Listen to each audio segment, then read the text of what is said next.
ఒకరోజు మన చిట్టి జాతరకి వెళ్ళింది. అక్కడ రంగురంగుల బెలూన్లు చూసి చాలా ఆనందపడింది.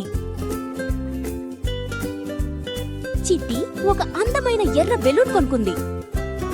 గాలి బలంగా వీచింది. బెలూన్ ఆకాశంలోకి ఎగిరిపోయింది. చిట్టి ఆ బెలూన్ వెనకాల పరిగెత్తింది.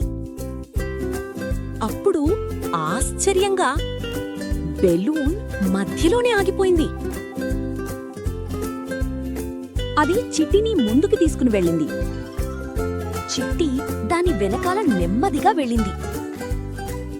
కొంతసేపటికి ఒక చిన్న పిల్లాడు చెట్టు దగ్గర నిలబడి తన బెలూన్ వైపు చూస్తున్నాడు.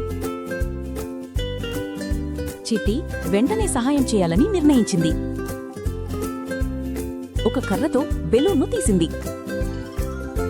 పిల్లాడు తన బెలూన్ను తీసుకుని చాలా సంతోషంగా నవ్వాడు.